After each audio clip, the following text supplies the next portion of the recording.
and hot. Yeah. Good morning, folks, for an unplanned show on Memorial Day. Good morning. It's Monday, May 30th, 2022. Hope you're having a wonderful day where you are. This was an unplanned show, and first I got to start by saying it's my son's 36th birthday. Now, my son is gone almost 6 years now, but he's always on our minds. And on his birthday, it's always a very, very difficult time for me and my family. It's kind of happy but sad, and very conflicting times. Thinking about everything in his life. So it's a sad day for me, pretty much. But it's also got some tinges of happiness, some great memories associated with the day. Um, Today is a special day, and it's not going to be all that funny. So if you're watching us on Govs, I'm sorry, but this is not going to be a comedy show today. Wish it were. Wish it were. We're going to talk about living with disability today, and we're going to talk about suicide and preventing suicide if we can, dealing with that kind of stuff. My guest today is going to be a guy named Dean O'Hara, who I met at a Billy Wayne Davis show a couple of weeks ago, and had the pleasure of getting to know him. Then I knew him from online, from Twitter. Before that, he's a fan of Andy Anderson, Issues with Andy. And if you're not, you should check that out. Andy Anderson is one of the funniest guys in the world. It's definitely a comedian you should know if you're into comedy. And his podcast is called Issues with Andy. It happens every Friday. Check that out. But Dean is a big fan of Andy, and so am I. And so that's how we know each other.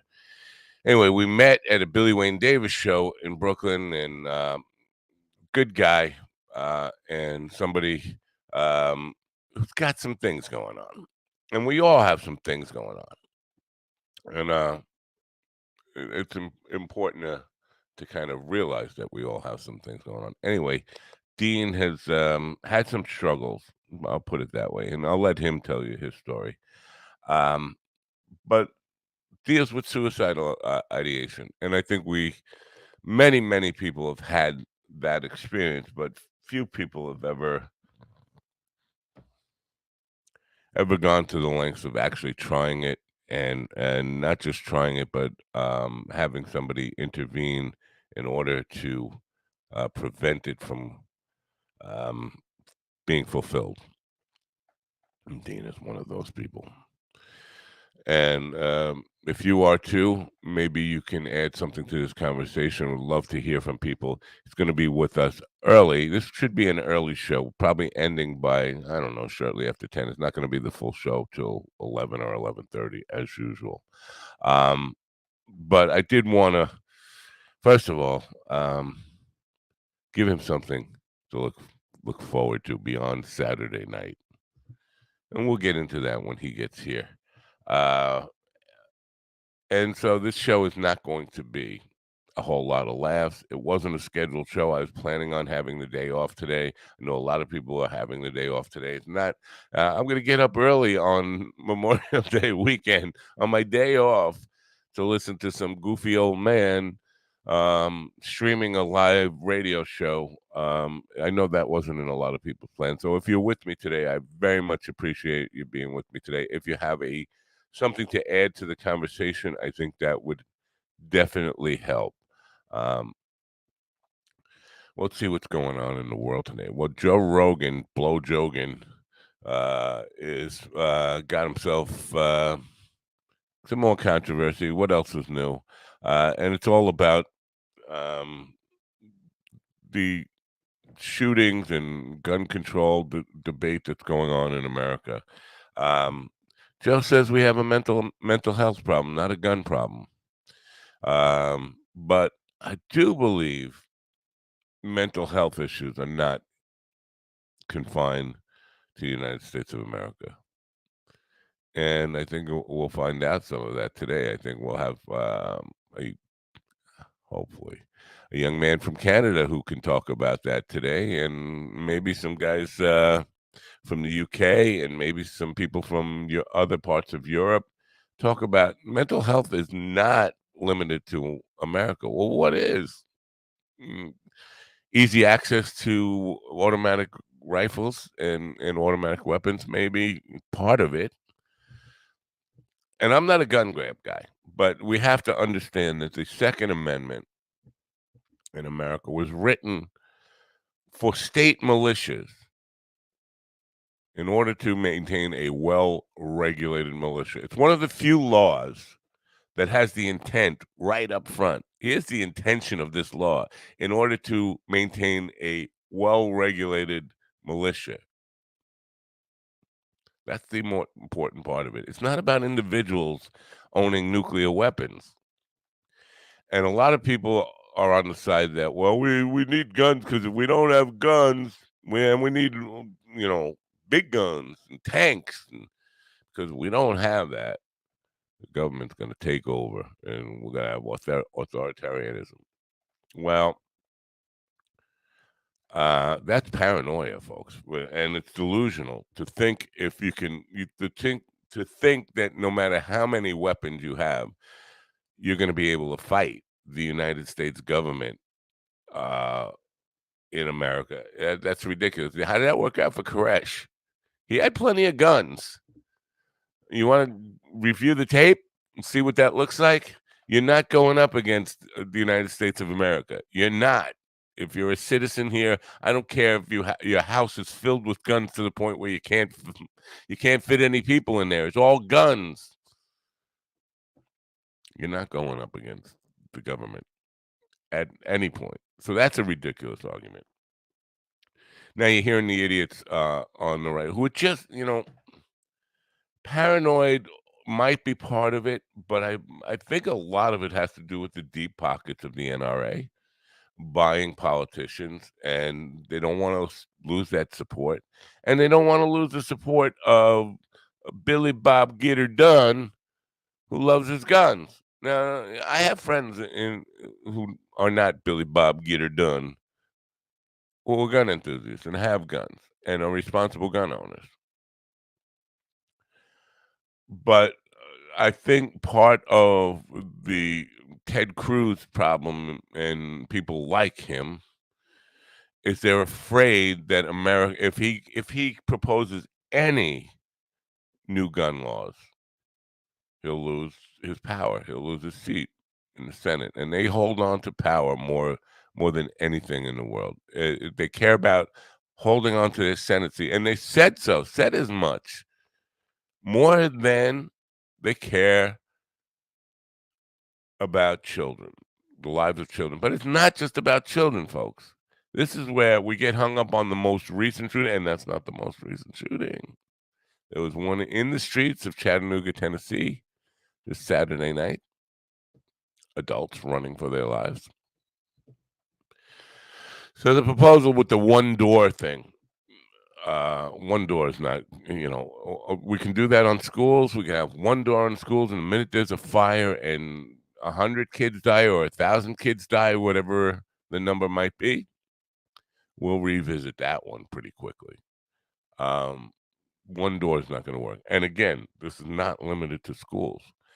Mass shootings have happened recently, grocery stores, crowded streets, concerts, nightclubs,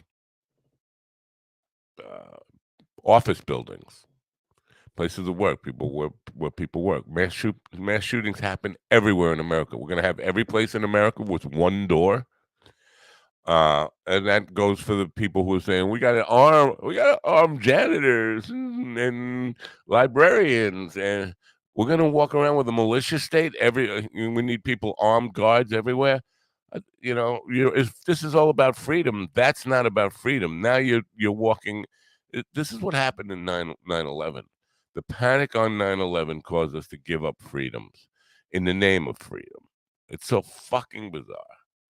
or we need to change everything about the way we live in order to protect my gun rights, man. I love my guns. No, we can find some common sense solutions here. Listen, nobody needs an automatic weapon. Nobody needs an automatic weapon. And the argument that you're going to use it against the government is a failed argument. I don't care if you have an armory full of automatic weapons. You're going to end up like Waco if you go up against the government. All this stuff is just insane. We got to be able to find some common sense solutions which deal with a number of problems. Automatic weapons being easy to get, mental health issues. We've abandoned, going back to 70s and 80s, we've abandoned mentally ill people in a big way in this country. Um, and part of it, I hate to kind of put this on the parents, but part of it comes back to the same issue that I've been talking about for weeks and weeks on this program, which has to do with, if you're going to be a parent, you got to really want the job. And I was guilty of this. I'm guilty of this, and today is a stark reminder of it, of not being ready to be a parent, being too immature, not understanding that it's a 24/7, 365 job for not just 18 years or 21 years, but for life. We got to take it more seriously. So, in the case of um, the shooting last week, 18-year-old who's getting automatic weapons on his 18th birthday, the day he turns 18. His parents had to have had, if they were parents who cared and were doing their job, had some inkling that their son wasn't right and shouldn't be getting guns, or know what he's doing, at least understand what he's doing with his time, and that he's buying guns. So part of it is that there's a whole multifaceted approach to this. But the idea that they get so paranoid, oh, you're gonna take away my hunting rifle, you're gonna take away my pistols, you're gonna take away all my guns. No, that's not the proposal, at least that not at this point. It's, we need to do something other than thoughts and prayers and allow people to die needlessly. Oh, we just have to live with it. Just have to live with it. Over and over again. Till when? Till they kill us all, or till they kill your fucking family? People like Joe Rogan need to feel this. Well, that sounds awful. People like Tim Pool need to feel this personally. They need to feel it. It has to happen to somebody close to them for them to realize it's not worth it to fill your little gun fetish to allow this to keep going on. And the idea that it's mental health issues in the United States of America, where, oh, we're the only ones with crazy fucking people. No, we have a mental health issue, but it's not the cause of the problem. They have mental health issues all over the world, and people don't have easy access to automatic weapons, and this doesn't happen. I said that we'd stop talking about this by Tuesday of this week. Dead wrong. Dead wrong. But I didn't expect Rogan and Tim Pool and people like that to weigh in with the stupidest takes possible. I understood that Marjorie Taylor Greens and Ted Cruz's and those people would definitely weigh in with the stupid takes, but I thought through this weekend it would be over. Anyway, it's not, and I'm not going to make this entire show about that. But Rogan is trending in the news, and that's why. Um, so it is what it is. Uh, we're dealing with this, and this conversation will go on in America, and it will get uglier and uglier and uglier. Uh, Jamie's coming in with some humor here. Biden will fix it. Biden doesn't even seem to want to even be president anymore. I think he's concerned with taking naps. Anyway, Sugar Cat always brings the gold. We had active shooter drills at my office more than fire drills. It's messed up. And that's my point. It's not just schools. And they want to look at a lot of people are addressing this as it's a school issue. Schools happen, and schools are the most tragic one, especially when it's elementary schools. Um, the younger the kids, the worse it feels. But it's not just schools; it's everywhere. It could be right here, except I'm the only one here. I don't want to keep talking about this. Let's move on. Yesterday, uh, I went to play the Flat Earther Bible Thumpers baby's baptism birthday party, birthday baptism party, all in one. His birthday this weekend. I'm not sure exactly which day. Not today, but a baptism. Very Italian family. And so I went in. I started playing the Godfather theme right away.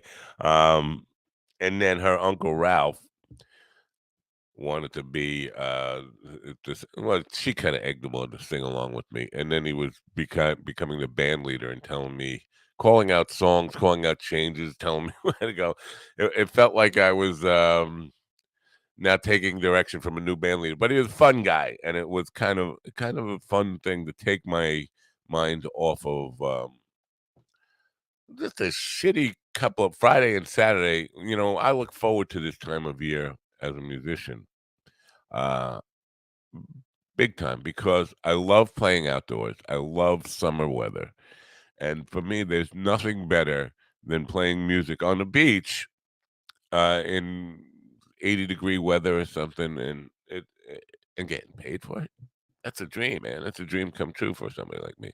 Friday afternoon, I have the gig's supposed to start at 6 o'clock, but because it's 2 hours away from where I am, I need some kind of notice of if it's going to get rained out. So we kept checking all day.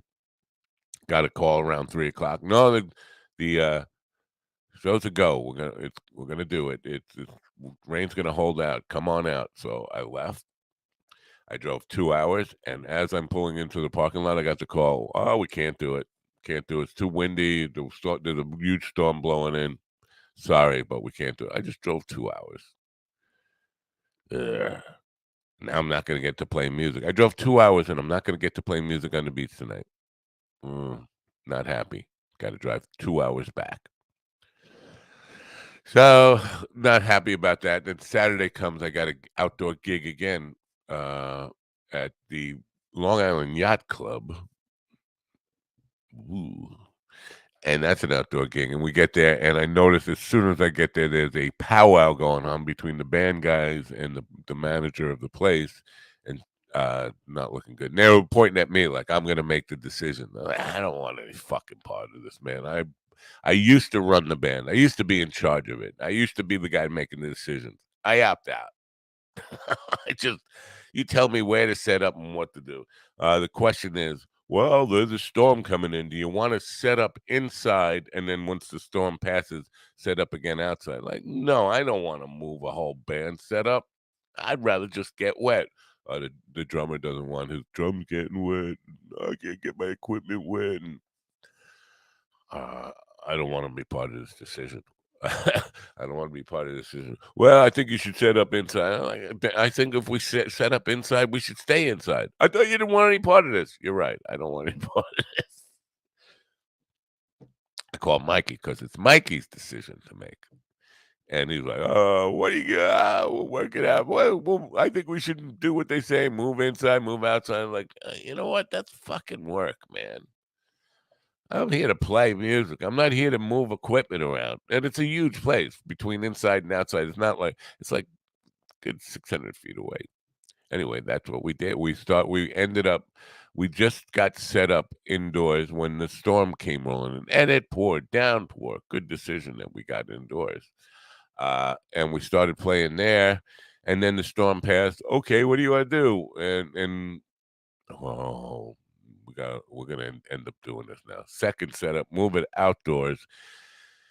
Move it all the way outdoors, which is a long distance away now from the indoor place where the Long Island Yacht Club is. Then we over to by the pool area, and it's sunny out, and we start to play, and another storm rolls in.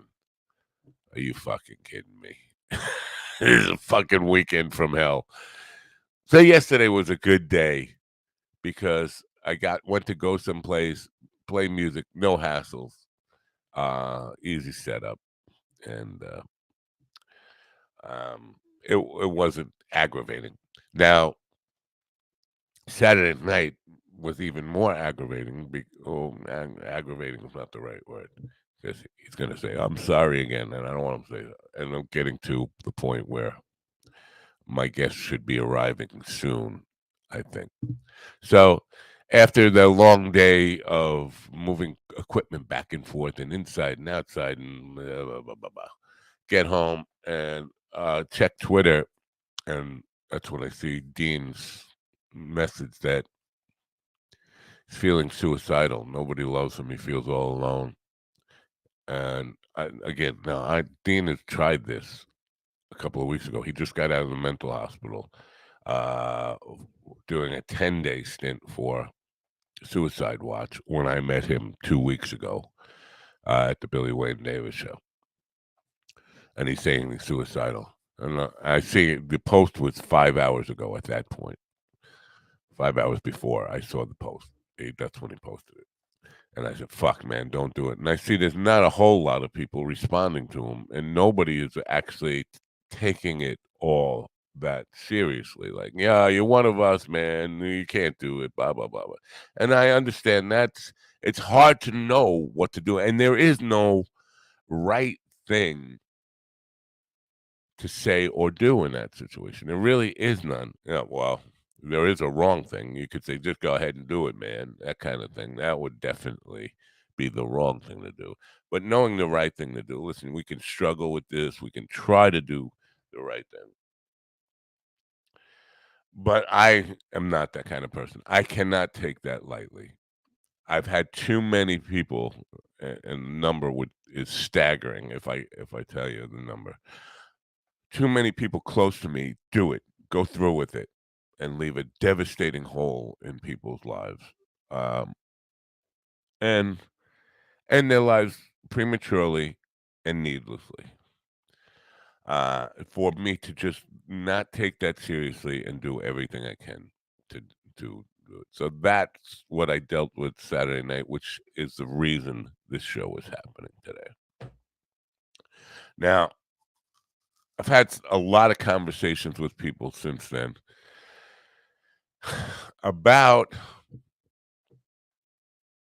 depression and suicide and what it can look like. And it's easy to think, oh, it's just talk. They're not going to do it. And believe me, I've fallen into that trap many times. Not going to do it. All it takes is one time to be wrong, to put a black cloud on the rest of your life. I want to play you a clip, and I don't know what the volume is going to be like. I have not tested this. I just found this on social media yesterday. But it's about depression and what depression looks like and how we can say how easy it is to make judgments and say, well, it's just talk. They're not going to do it. Tell you about my friend Bobby. I don't know how I got close to Bobby. Bobby was a drummer. And I was thinking about this yesterday because I don't know how and why I ended up. I came back to Long Island between Florida and going to New Mexico. I came back for the summer. Wasn't staying with my parents because I was still estranged from my family. So I wasn't staying with them. And somehow, the day after I got back to New York, my instinct was to go to Bobby's house. Bobby's a drummer, and let's go jam over Bobby's house. And so I went there, and we struck up a friendship and spent every day of that summer hanging out, playing music, going to the beach, trying to pick up girls. Bobby was a natural with young girls and older girls. At that time, it was the reverse of what happens when you get old. We were I was still 17. I was just about to turn 18. I think he was just 18. And the idea was to get older women, not younger women. Still girls in their 20s, but at that point, it was like the reverse. The girls in their 20s were older than us. And he was great at scoring beautiful 23-year-old supermodels. And it was just a natural pickup artist. And so I was studying from him. He was very influential to me in that regard. And so I spent every day that summer before going to New Mexico. I stayed at studying the art of picking up women with Bobby. And I watched. He was playing in a lot of established older bands. We were again 17 and 18. He's playing with 30-year-olds and over, very successful rock bands at the time.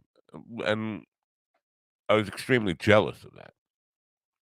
But I go away to New Mexico and come back 4.5 years later, 5 years later. Now I'm with my wife.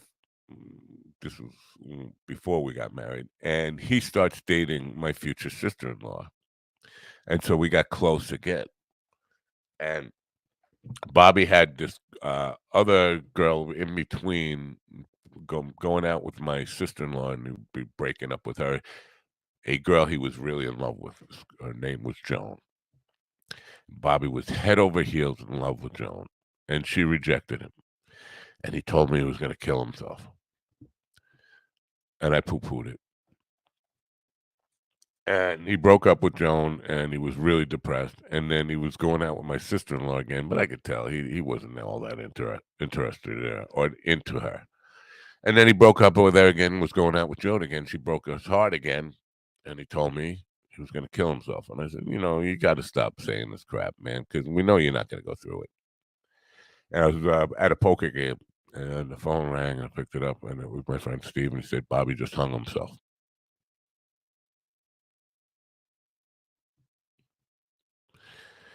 And it still tears a hole through me. The one time you don't take it seriously and they do it will change your perspective on, oh, it's just talk. It's just talk. So I never take it lightly. And so I want to play this clip because it highlights how easy it is to take it lightly. Now, this is just going to cover me up. I'm sorry about that, but this is what it is. It's not. It's an internet video shot in the wrong aspect and all that kind of stuff, or put together in the wrong aspect.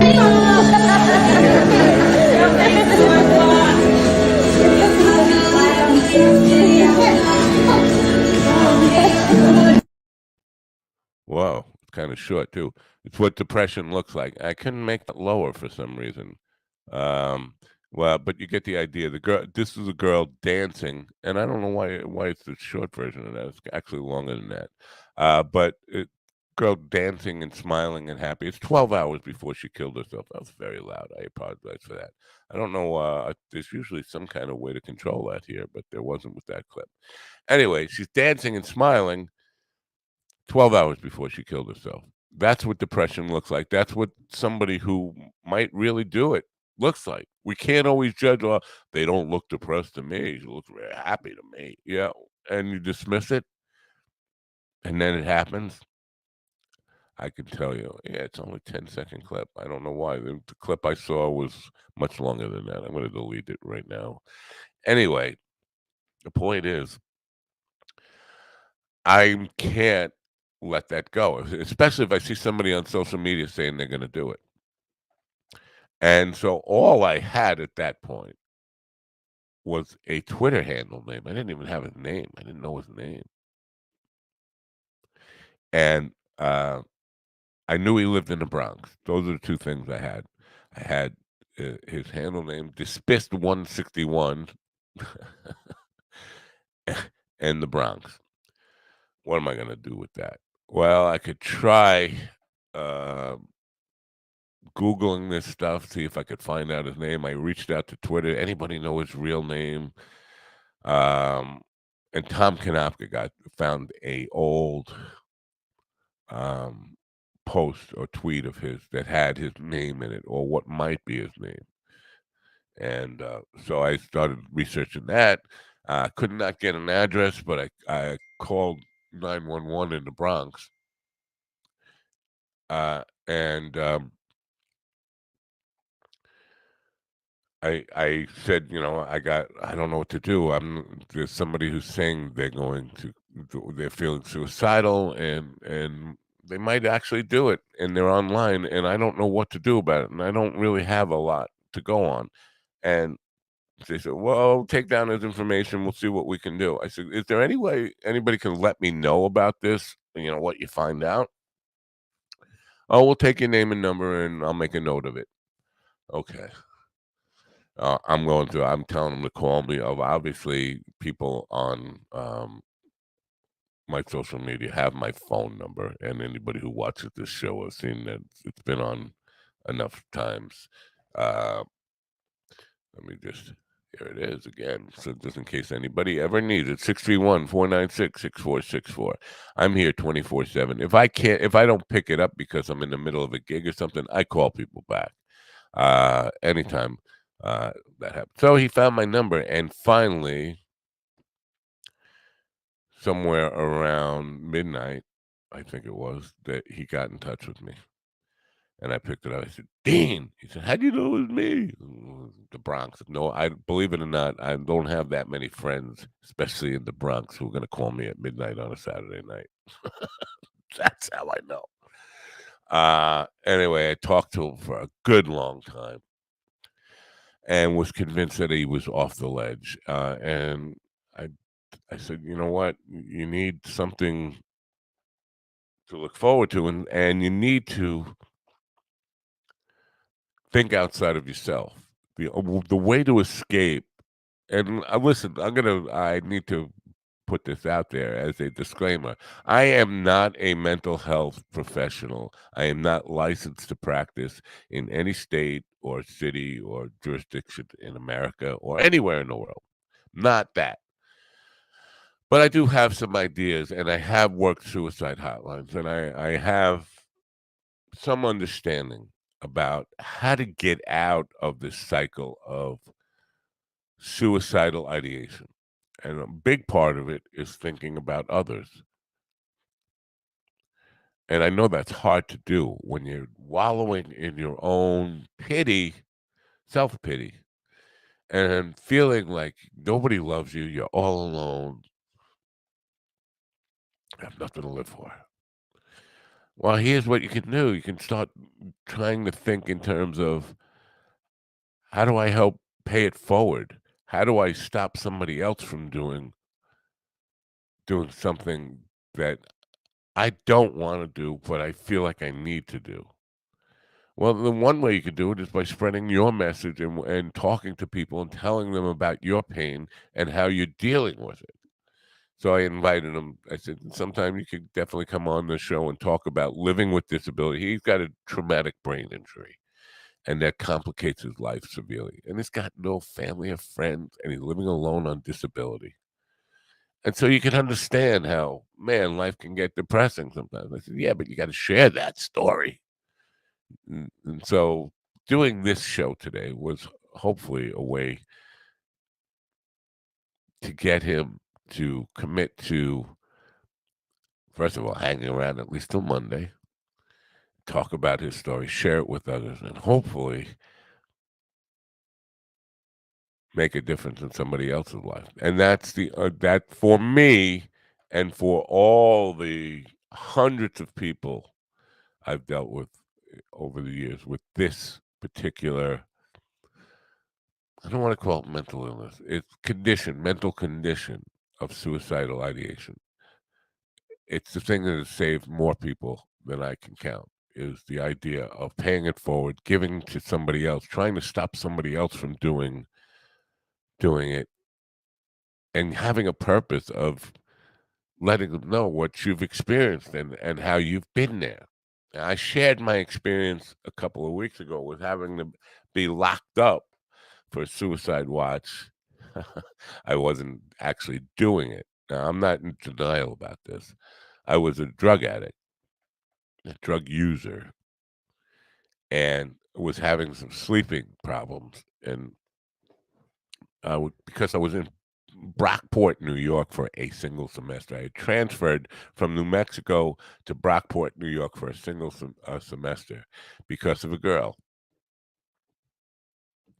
And I went from sunshine and a really cool place in New Mexico, the land of enchantment, to wintertime in Brockport, New York, where it snowed every fucking day.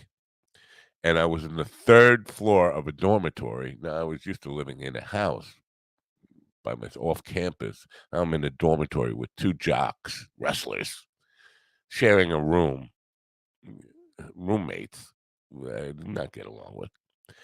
And snowing every day. And the snow actually was over the building, a three-story building. Well, I'm on third floor now.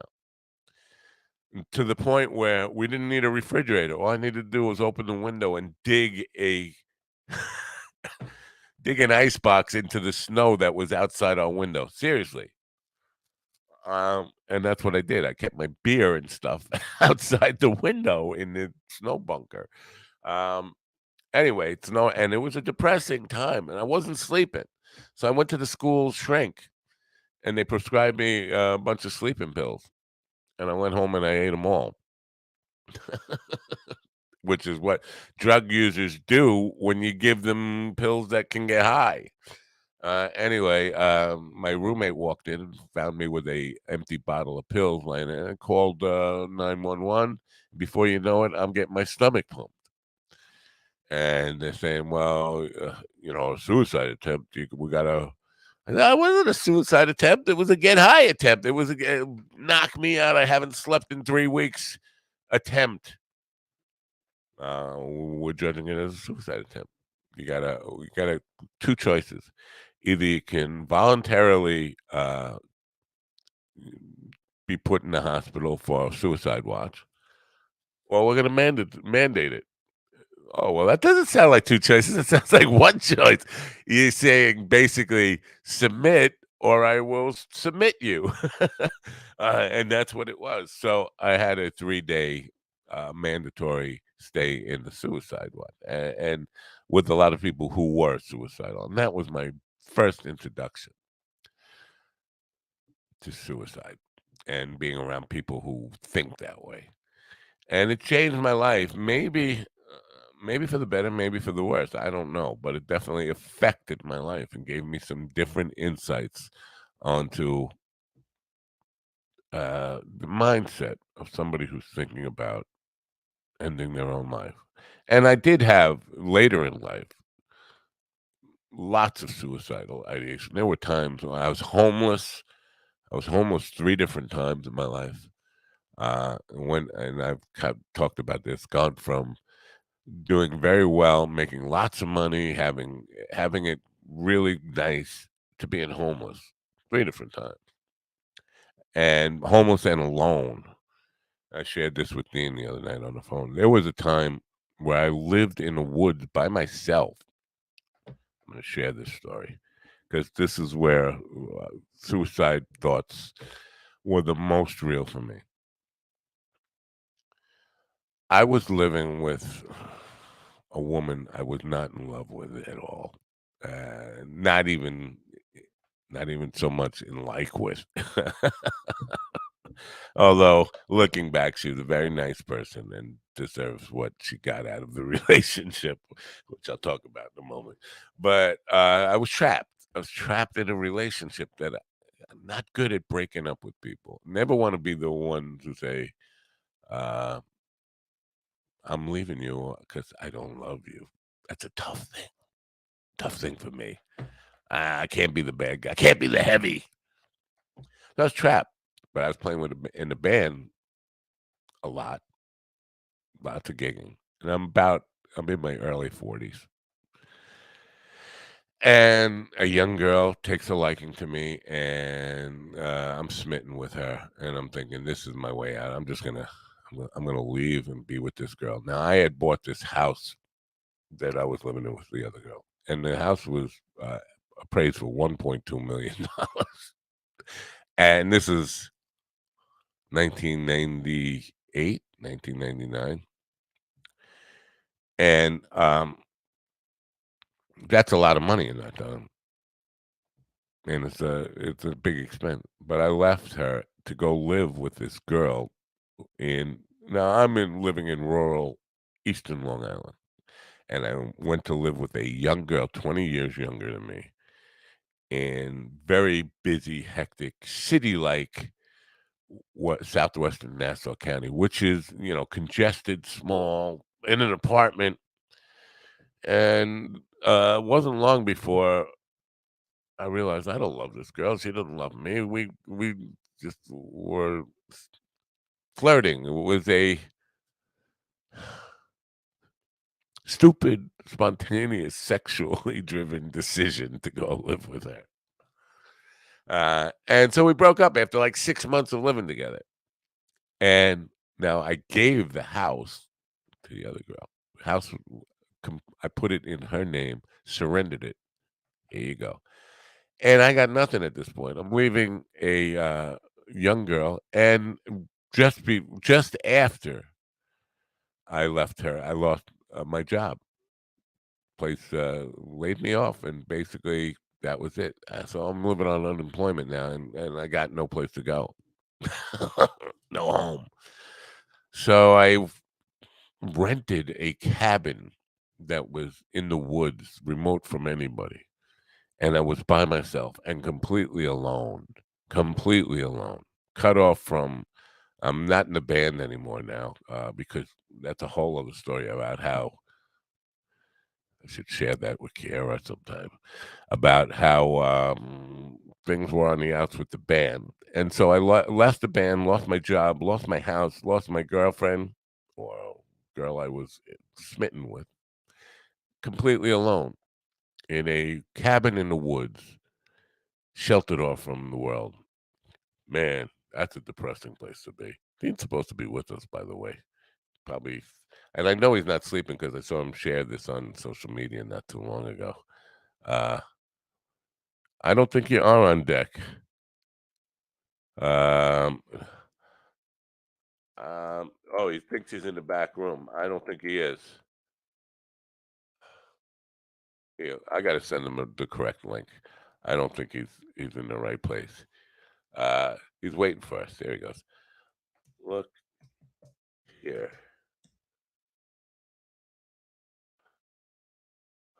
If they're the same link as you got, 36G. Yeah, I can't see. Let me know when you need me to come now. Anyway, there he is. I don't know. We're expecting him in a moment. So where was I? So I had suicidal ideation then pretty badly. Living alone in a cabin, lost everything, lost a home, lost a girlfriend, lost my job, lost my band, lost all my income and all that kind of stuff. And so I that kind of lowest point in my life, and you get the idea of loneliness. Loneliness is the thing that does it. The idea that nobody is there listening to you, nobody is there for you, which is, I think, what Dean's going through, and I think he'll be here in a moment to tell us about it. But yes, speak of the devil. Here he is now, the devil himself. Hold on, I got to change the background here before I bring him in. The devil himself is here. Here he is. Yes, speak of the devil. Here he is now, the devil himself. Hold on, I got to change the Dean, background. you gotta turn off the whatever it is that you're listening to the program. No, I had you on the phone, so I was listening to you on the phone. Cool. Well, thanks for being here, you fucking bastard. How are you? Are you okay? I'm all right, yeah. Good, thank you. I was just relating the story of Saturday night and all that kind of stuff. Yeah. And we don't need to rehash that, but I think it's important for you to share your story. Now, you want to talk about how you got into the place where you're feeling challenged and I mean, I've so always dealt with depression. It's been something what I've dealt with all my life. right. I was actually in the mental hospital like a month ago. I know you were right before. I think you got out like a week before I met you at Billy Wayne Davis show. Yeah, I was at Billy Wayne Davis like Right. a week later. Let's talk about the traumatic brain injury. Tell people. I also have cerebral palsy. Right. And From, is that part of the traumatic brain injury or not? Yes, it is. I mean, usually a cerebral palsy is something you get at birth, but Right. because I was 3 years old when I fell off a deck like 3 feet, and then like the doctor was drunk and he sent me home, and then I went into a coma, and they had to helicopter me to Portland. I was living in Hood River at the time, so they actually had to take a chopper and to the hospital, and I was in a coma for a month. Had to relearn how to walk and talk again. My mom did all that. Wow. And so that's been a challenge for you your whole life, dealing with that stuff, right? And so how do you deal with that? Does it manifest in a lot of I don't want prejudice or the way people treat you? Well, definitely growing up for sure. Yeah. People would call me a retard or all the time. You know. Does that hurt? Yeah, it hurts and made me really angry. Because I use the word retard all the time. No, I mean I get it. I get it, but they weren't saying it like that. Yeah. It hurt when they said it, I tell you. Yeah, I think. And people would want to fight me because I was disabled. What the fuck is that? We can swear, right? Yes. Yeah. Well, what is that? Because you're seen as an easy win.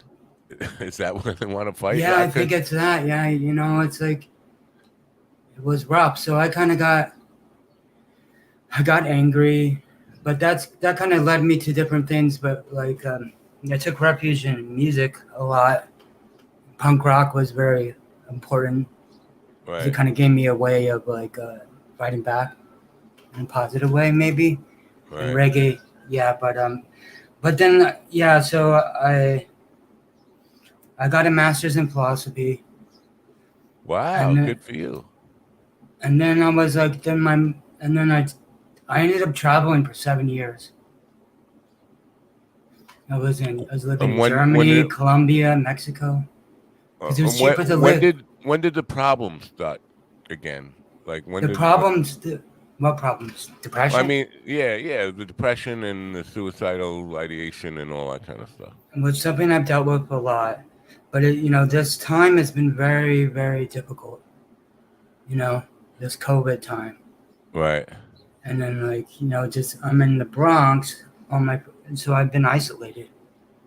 Like, really isolated. Right. Now, when you were in the hospital prior to Billy Wayne Davis, they let you out saying what? I mean, obviously they can't hold you forever, like on something like that. But you got to have some kind of support group, right? And the people there are supposed to be there for you. We make connections in there, and you're supposed to support each other once you get out, right? Yeah. Do you maintain those connections? Well, only one so far. Only one. Really? Well, I always try to maintain connections, but right. And they don't. There's no connection, no follow up, no. Hey, how you doing? Because I would definitely be on. I have a therapist. What? I have a therapist. You have a therapist. And did you talk to him prior to putting the stuff on Twitter the other night? No, but I talked to her yesterday. Oh, her? To her? Yeah. You talked to her yesterday, and what did she tell you? Well, she was how concerned. to manage this. And she also said, I need things to look forward to, and I have to focus on that. Right. Now, you do have things to look forward to if you have goals in life, don't you? Yes. With the DJ stuff. Yeah, DJ. I've been DJing. Well, I started out doing like more punk and like ska and stuff. But lately, I've been more into like dub reggae. Right. I still can do the other stuff, but dub reggae is like really layered, textured reggae. It's the perfect music to get stoned to, because it's like really deep. It's really layered and What does the therapist say about getting stoned with suicide? Is she supportive of getting high or not? I would think not. no, she's just supportive of Really? drinking. Yeah, she is, but she thinks I should stop drinking. Well, I am too. I think marijuana has a lot of therapeutical use for that. I have not experimented with psychedelics in a long time, but I understand there's a lot of movement towards using psychedelics. I was on ketamine. mushrooms the night we saw Billy Wayne Davis. Yeah. Oh, you are? Yeah, that's right. That's right. I remember that. and so does that help? Yeah, it helps, but it's just like the cycles. It's like I don't know how. It's just sometimes it just comes and overwhelms me. Well, I just want to show you that people are here to support you, and you're not alone. Because I'm just going to run down to Christina. I don't know if you know Christina, the lizard lady. Oh yeah, I know her from Twitter. I've never met her, but right, and Kevin Summers and Sugar Cat Loaf, and Jamie Dykes and Paul J, who you don't know. We're getting getting the squirrels out there. Yeah, and Carl Mann is here for you, and Mike Zinn is here for you, and you probably don't know him either. He's a friend of mine, Chad Hansen, who is, I believe, his handle on Twitter is Hermie or something like that. Kelly Cool, Andy Andrews, you know him, right? You've heard of him. So there are people here to express that they're here for support you. You're not alone in the world. I think that's the important thing that I want to let you know. So are you froze up? Yeah, you were froze I lost you for a second. Yeah, so Andy's here too, and Andy says hello and hey Andy. Yeah. So I just wanted to let you know that there are people here for you, people that reach out, people do listen to you, and people who care about you. And I think that's the most important thing. When you're feeling alone and feeling like nobody's listening, there are people that listen. There are people who care about you. And so, as I was saying earlier this morning, I think the key to getting past suicidal ideation, at least constant suicidal ideation, and I've dealt a lot with it. The key to it is having a goal and then paying it forward. So I'm gonna press you on that. And the goal for, first of all, the DJ stuff. I love it. Could do something creative with your life, having a goal for that. I will tell you, I looked for you on Spotify. First of all, if you you got to know, if you search for dub on Spotify, you're gonna get a billion. Oh, yeah. So I could not find. No, you look for a dub from the missing channel, and then or just look up my name. I did look up your name. I got nothing, and then I found Grace of what was Grace of something that you Grace of Spades. She's a DJ, also a reggae DJ in New York. Right, and I tried to get that. I said you don't have access to it, which is difficult. So I could not find your music. You got to find a way to get me the link, and I will share it with people so people can find it. Yeah, I'll get it to you. I posted it a little back. I'll get it to you when we're done with this. That's important. Now, but what I want to say about this, I love the idea that you're doing something creative and you want to do it. But on some level, and maybe Andy would disagree with me, and people in some of the creative art, maybe I'm a sellout. But there's not a huge market for punk and reggae DJing at this point, right? Instrumental DJing. Yeah. Right. So in order to make it work, I think you have to kind of make some sacrifices where at least you incorporate other. Well, I mean, I'm a vinyl DJ, so I have the records that I have. Right. I buy different records. So I have. You can't go digital at all to incorporate at least some stuff that might have a more commercial appeal, so that you can get out there working, feel like you're doing something. I'm really kind of I don't know. I'm a little bit of a purist. Ah, we're all. I got news for you, Dean. We're all a little bit of kind of a jerk. Me, A purist. A purist. oh, purist. I thought you said jerk. I didn't say Pure. jerk. No, I Yeah, didn't but say I'm a no, jerk. no. I am a jerk sometimes. Maybe. I'm sorry. But try not to be. I don't hear well. You know, being a musician for 45 years or so, I blew my ears out. So I apologize. I thought you said I'm really kind of a jerk because you looked down when you said it too, and my ears. Because I got to read your lips. The music, what I'm into, really just hits me, and I want to share that music. I understand that, but you got, and I do too. And listen, I play in a band that's booked as a cover band, but we play as much original music as we possibly can, and playing stuff that we want to play. But we take the job knowing that people are hiring us to play a certain kind of music that they like. We learn enough of it to get in the door, and then give them what we want to give them. And so there's, I'm not But saying DJ'd in Mexico and Portugal, and like there it's different. Mexico City, Ska City. So you've traveled the world. How did that come about? Well, it's just basically like I'm on disability, SSDI, was on SSI. But SSDI, like you can travel, and like it's cheaper to live in like Mexico than here. And I would have kept on doing it, but then I just started to, have more health problems as I got older. Carl says this probably worked for you as a Jim Norton lookalike. You like Jim Norton? I haven't really listened to him that much. Wow. He's pretty funny. Well, you're an Andy fan, and Jim Norton has had Andy on his HBO special. Were you aware of that?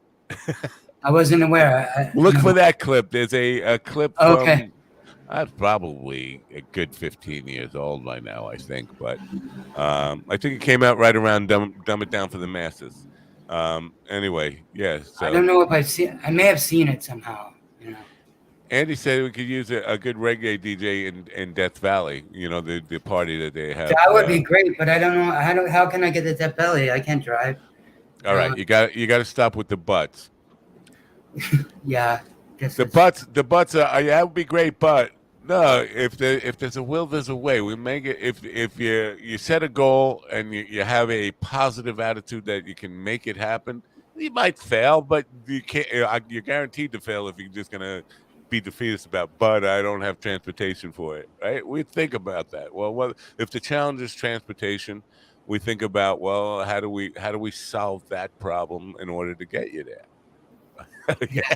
I'm acting like I know shit. Believe me, I said before, I'm no fucking licensed psychotherapist in any place. No. So what I'm saying is just, but I do think paying it back and sharing your story is an important part of it, and having goals is an important part of it. And that's why I wanted to give you some goals. I mean, like I've had a lot of friends of mine who killed themselves. Yeah. It's rough, and I know I shouldn't get that way myself because I know it hurts people. Because I was hurt by the same thing. Yeah, well, Kat's saying we got to get me to rent an RV. I've been looking at buying an RV, and I almost did 2 weeks ago, but then I looked at the gas prices and what it would take. Because I'm thinking about going to Austin in October. I'm kind of committed to, because Can you go see Brett Erickson? Well, yeah, Brett. I don't think Brett will be there. I'm going for the Altercation Comedy Festival. Oh, okay. Haverstadt. And going to cover that. But I was thinking about getting an RV for that. But then I'm looking at gas prices and what it would take to get an RV all the way to, I might as well fly. It's easier to fly with all my equipment. Yeah. It's something I'm thinking about, though. But an RV, if I do get an RV and there's a party going on in the desert, maybe that's it. All right. Yeah, we're not that far. You're not that far. I could swing by the Bronx and pick you up on the way. Andy saying scholarship for, I don't know, scholarship. A scholarship for the road trip. Yeah.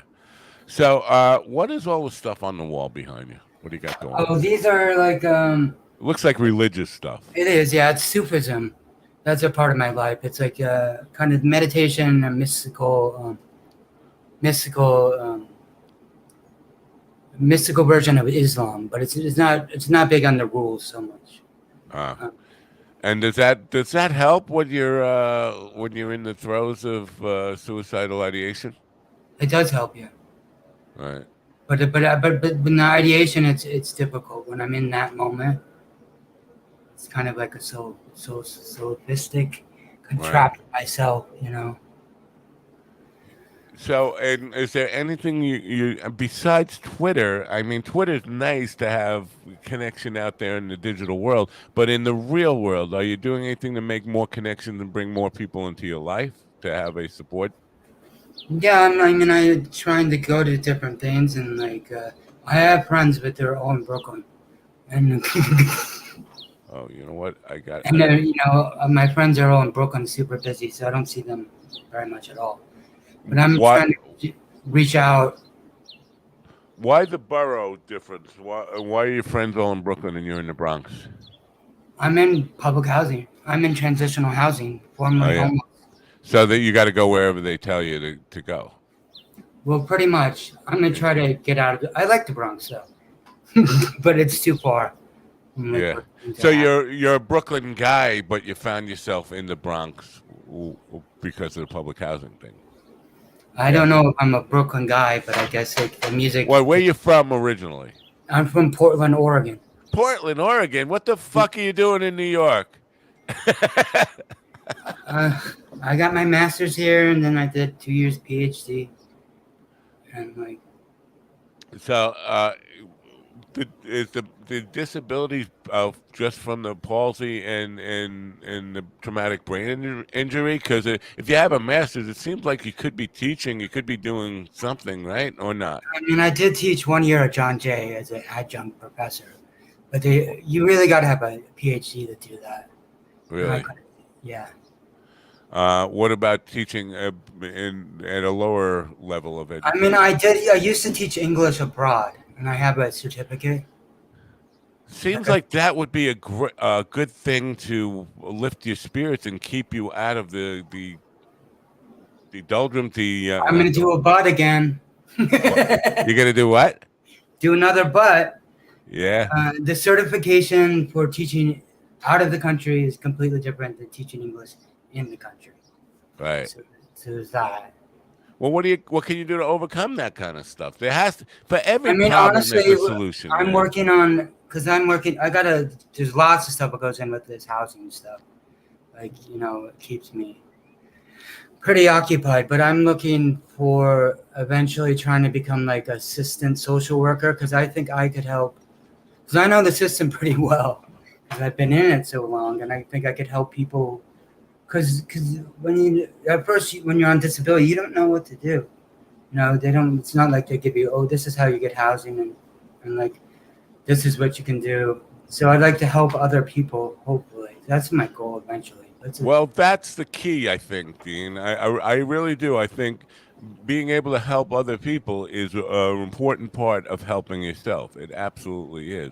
Now, you have overcome so much just to be able to get your master's. Do you ever stop for a minute and just feel pride in yourself and for what you've accomplished? Because you were handed a bad hand in the game of poker in life, and you've overcome that and became a winner. I mean, to get a lot of people, struggle to get a master's degree without the obstacles and challenges that you've had. Do you ever stop for a moment and congratulate yourself and feel pride in what you've been able to do?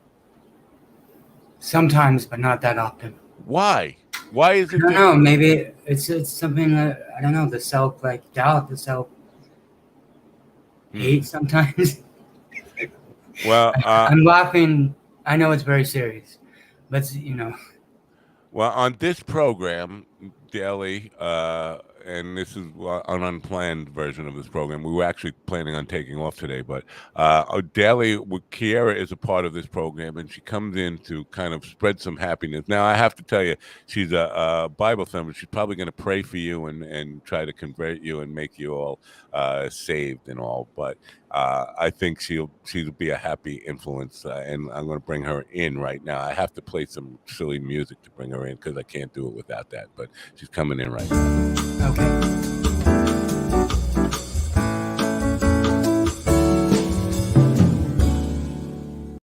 And there she is. Say hello to Kiera. Kiera, say meet Dean. Hello. Hi, Dean. Hi. Nice to meet you. Nice to meet you. So, how are you this morning? Anyway, are you okay this morning?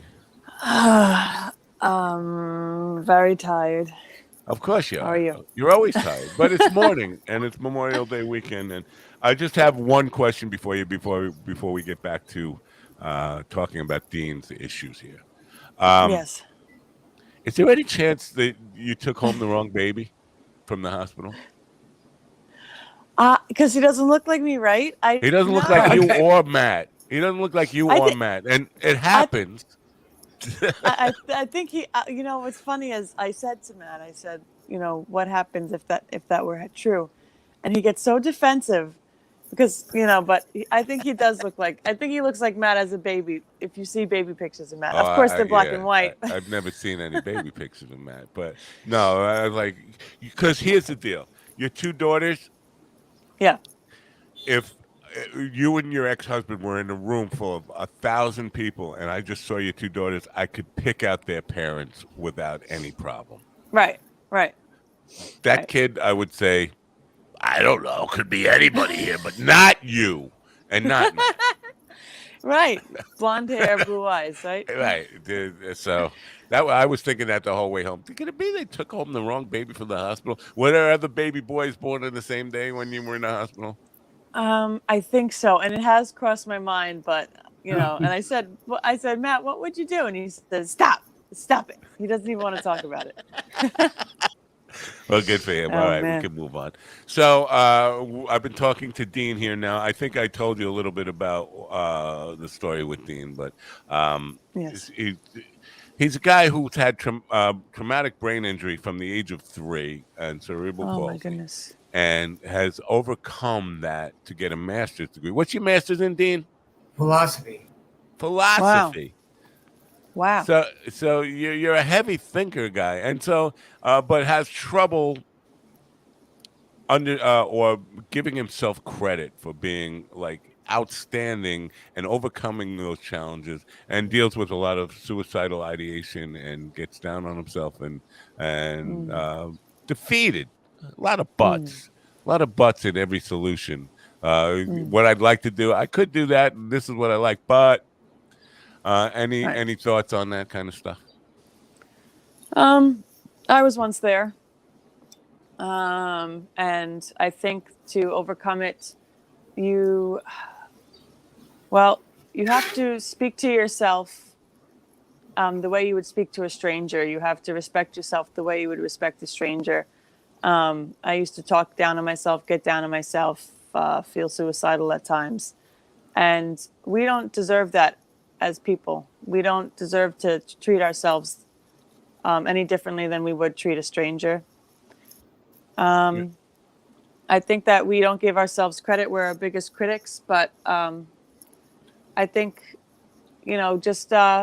just being happy and having some sense of pride in what you've done and what you've accomplished, letting yourself take that credit, giving yourself that compliment, you're allowed to give yourself compliments. You've come so far, I want to give you some advice, and again, my advice means nothing. I'm not a medical professional at all, or a clinical therapist in any way, licensed in any way. But I would say use that master's. Remind yourself that you've got a master's, and put it in your Twitter handle and your Facebook handle, and say Dean Hara, MA, MB, whatever your degree is. I guess it would be MA in philosophy. Right. Yeah. So, but I mean, call yourself that and remind yourself that you got to not. It sounds pretentious to say you're a master of philosophy. It does. It does sound pretty cool. It's really impressive. Are you kidding me? And there are Yeah. so many people who can't do that, who don't have the challenges that you've had Right. to deal with in life to Right. overcome. So, Right. man, I would be hurting my arm, patting myself on the back if I were you. I don't know. Maybe Right. that's me. Maybe I'm just an egomaniac. Well, I was also something I haven't talked about. But I was in a. I don't know if you've heard of troubled teen institutions. I have Okay. not, but I'm Yes. hearing about it now. Go ahead. There's like basically like they're kind of like a prison or a mental hospital for kids, and where they send you there, they make you do all these routines. It's for the troubled kids, and they would like to hackle me to the ground and put me in straitjackets, Mm. and they would make me Terrible. stand up for hours as punishment, which is particularly bad. I was actually interviewed on the podcast about that. Wow. Wow. Trapped That's in terrible. treatment. Yeah, it's terrible, but it goes on. It still goes on. Yeah. That school's still open, like others too.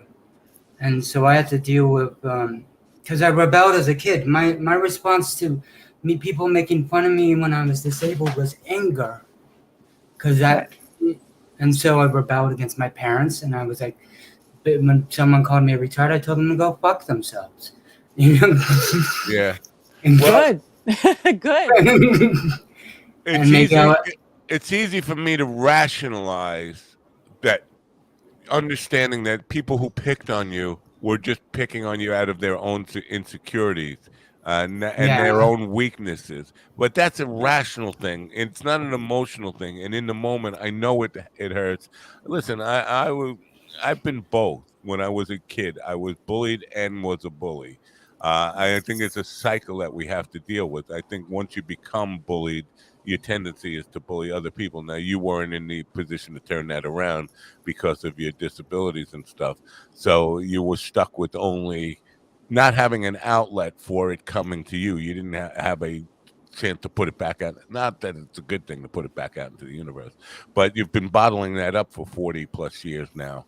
And so that's got to, compound itself. But I think part of the way out, again, I think, is to commit to sharing the story as much as you can, telling people about the pain you're going through, in order not to just to express your own pain, but to try to be helpful to others who might be going through what you're going through. Yeah, that's what I want, because I want to help people who've been through what I've been through.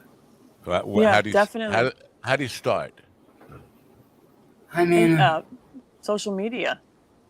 Getting a voice on social media, right? Starting a platform, just talking about it.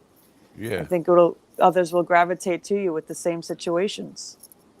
Do you have a what do they call it? Stack, whatever. What is that? Where people are blogging, but it's some stack. Help me out there, Chapo. I had a blog. Substack, yeah. I don't know what. What is that? Substack is where people subscribe to you. It's like a blog, but people subscribe to you and come back. They become like subscribed members and come back to listen and read what you have to say. So I gotta keep it positive. Inman has one, but I don't think anybody subscribes to it. Substack. I don't have one. Yeah. So yeah, I think that's an important part. If you do you have a blog now? I mean, I had a blog. Yeah, I'm still up there. Yeah. Well, I did like 20 different entries. I kind of wrote out my traveling and all that. Right. Good. It's also called Dispissed. Yeah, it's hard to find, but if you Google Dispissed blog and punk, it'll come up. Okay. Where did Dispissed come from? Well, it was like from the punk thing. There's a lot of bands like Discharge and all these disc bands, and then there's also Disability, and then Disability, yeah, and Pissed is like, anger. But I've kind of moved away from that. Gotcha. Right. I mean, against the because we are we're trained to, all of us are trained to think of our lives as a commodity and fitting in this way of life that we've been conditioned in. Right. And I Right. think causes a lot of pain for everyone. So in public housing there, where you are you in a private room or private apartment? Like what is the situation where you are? No, I'm in a apartment, and there's Apart, another guy. right. Have you looked at Stanhope's approach to mental health with his living quarters? I mean, No. he said because he's been, his wife has been in lots of facilities. And he said, none of those places, no, they don't get it. They don't really understand how to deal with people who deal with depression and suicidal ideation and all that stuff. So he's got if you've seen his place, it's all bright colors, like extremely Well, fun I've seen house his look. Yeah. place from And like I'm the looking at vlogs. your place there, and then and I know you have the religious stuff and the mysticism stuff behind you, but it doesn't seem like you have a lot of that happy vibe there. And I think if you somebody who deals with depression and suicidal ideation, I think that's an important part, is to make your living space. No, this is only one wall. I had done on my place. I got like lights, and then I got like a wall just for like reggae posters, and like I got my trap. I can show you. Oh, wow. Yeah, cool. Nice. Hey, I want to get into public housing, man. How can I get in there? It's not public housing. It's not like it's not it's transitional housing for formerly homeless people and people who deal with mental illness. Right. Well, I still want to get in there. I want to. So When you lost your $1 million home to that girl, right, yeah. Well, I didn't lose it. I gave it. you gave it. Yeah. Well, we all do stupid things, but yeah, that was a really depressing time in my life. I mean, being alone. I get the idea of being alone and not having a support group or anybody in that where I guess if it's an apartment, you're in a complex. Anybody there you reach out to, have made friends with, or any of that kind of stuff? Kind of, but he's very erratic, my neighbor, and sometimes you can't talk to him. Right. He's screaming. Yeah. What is the challenge there? What I mean, is it just they're cold, or they just they're dealing with their own? Yeah. I don't know. I feel like it's a challenging situation, but again, I'm not for defeatism. I think for every So what's Stanhope's system again? well, he just brightest colors if possible, Oh yeah, creative stuff. There's for his wife who's a musician. There's pianos and guitars, but it's completely red, bright green, orange. Oh yeah, I know it mostly from issues with Andy Chaley. Chaley's always in there. Yeah, so that definitely, mood colors and happy mood colors and all that kind of stuff, and creative stuff. Being a DJ, I didn't see anything set up there for you to do. Now, obviously, I have 2 record players, but yeah, it's I got a lot of record players. yeah. Well, you got to get it up to date with the digital world too. I mean, it's so much easier than vinyl stuff, right? No. I love vinyl though. Huh? I love vinyl. Yeah, I know. I get it. I love vinyl too.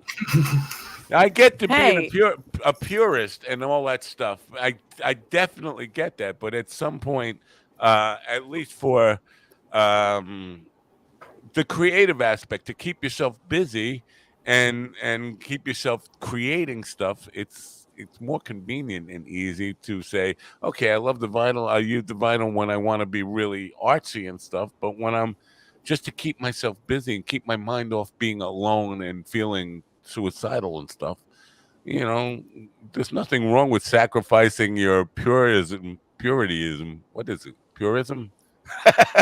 for a little convenience every now and then to stay creative. No? Am I wrong?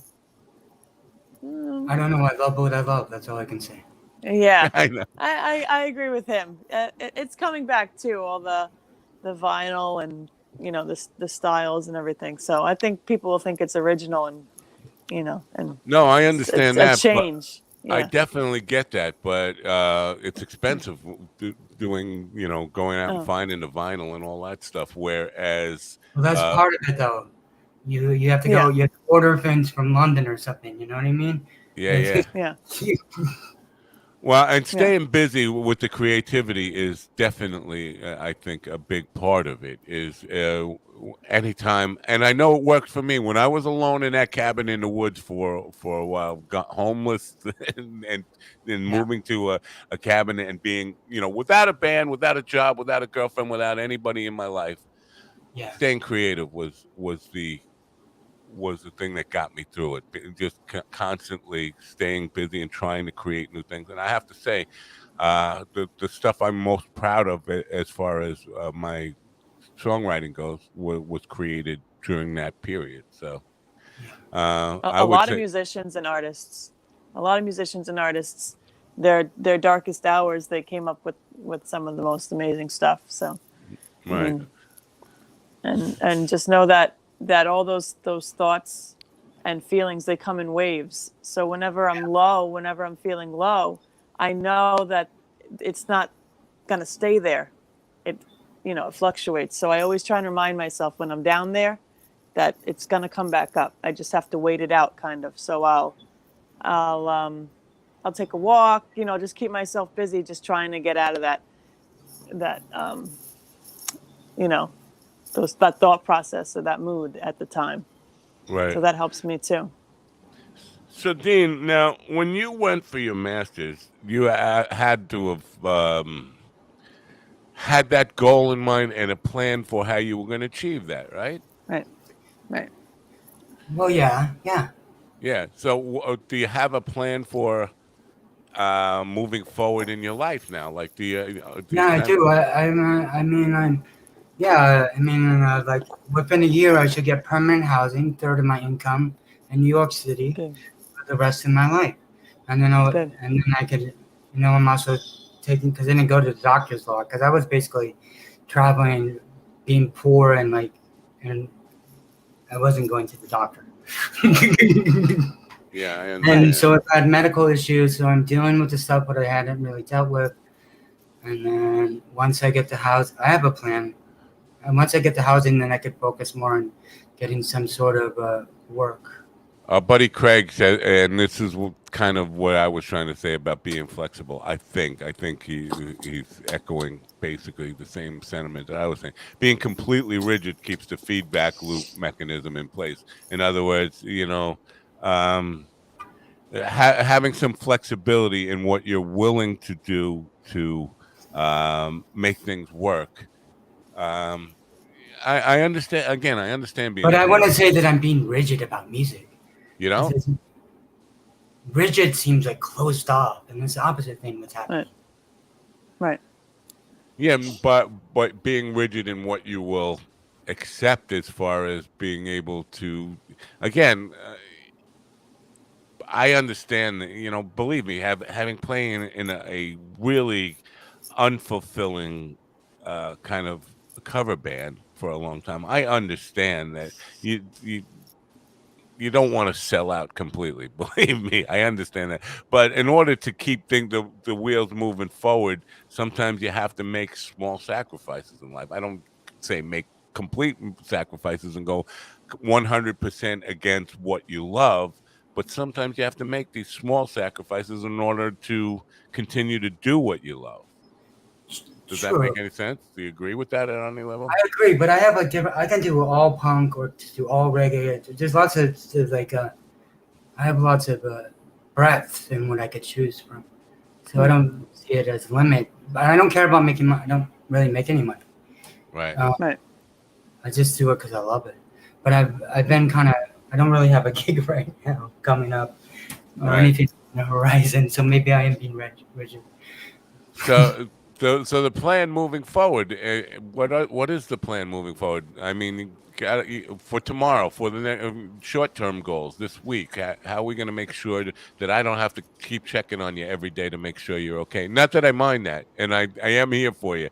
You have my number. You can call me anytime. But in order for us to know that you're going to be okay, you got to have some kind of plan. Well, on Friday, I'm gonna go to I told you that I made one connection in the mental hospital, right? Yeah. And this person, Harvey, is in a band. She's an amazing kind of like jazz singer, and I'm gonna go see her play. Good. Awesome. Good. Well, Awesome. I'm glad you have some kind of plan and some kind of something to look forward to. That's again, I'm gonna keep prefacing this with I'm not an expert in the field, but I think having something to live for is the most important part of this. Is having a reason to see tomorrow, right? Yeah. Waking up and the first thing I do when I wake up is I get on my hands and knees. I pray for what I'm thankful for, and I just go down the list. I look outside. I thought the first thing you do when you wake up is click on the link that I sent you and act like you're awake. I'm not that active in the morning. I'm like, okay, let me try to drink some coffee. Sometimes I have to wake up first, or I like to also meditate and sit and pray in the shower, because the shower wakes me up too, right? So I mean, sometimes it's not productive to sit there and pray, while you're not off to sleep again. But when I fully wake up, when my mind is fully awake, then I'd like to take deep breaths and pray and look around for all that I'm thankful for, beginning with me here now, Right. And then everything else, at least 5 things that you're thankful for, and then again in the afternoon, just stop what I'm doing and just sit down and breathe again, because it's so easy to get lost in ourselves and what we're doing and what the world wants us, expects of us, and so Yeah. And again, and Dean, I want you to, if you can, talk to this, because people, this is not just about you, but doing this show, I'm using you in a way to get through to a lot of people who are feeling exactly what you were feeling Saturday night. And I want to see, if I'm not too corny here, if we can make a difference in the world, if one person can hear about your story and say, Right. that I hear myself in that, and maybe find some reason to keep on, I think it's important. I want to talk about this idea, and I tried to share a video before, because a lot of people see the message that you left on Twitter and say, let's just talk. He's not going to do it. I know Chad Shank did a couple of weeks ago, was talking about suicidal ideation. And I reached out to him and said, listen, man, don't do it. If I'm here to talk and all this kind of stuff. And people said, I think he's just kidding. And Chad. Oh, I said that. Huh? I said that. Oh, that was you that came back to me and said, yeah. But he wasn't, because he has that Monday motivation where he's right. But he wasn't just kidding. He was serious. Yeah. He came back and said he was serious about it. He was having serious suicidal ideation. And then, and when you did that Saturday night, there were some people who had that same reaction, that it's just talk. And I shared a story this morning of when I was a young man, where I had that situation. Very close friend of mine, and he broke up with his girlfriend twice. He was very much in love with her, and each time he said he was going to do it. And I said, that's just talk. And then I got the phone call that said he hung himself. Oh, and my goodness. That scarred me for life. So I want people to understand that just because they see Dean here laughing and appearing not to be depressed, right. depression can come. People get that all the time. Yeah. Right.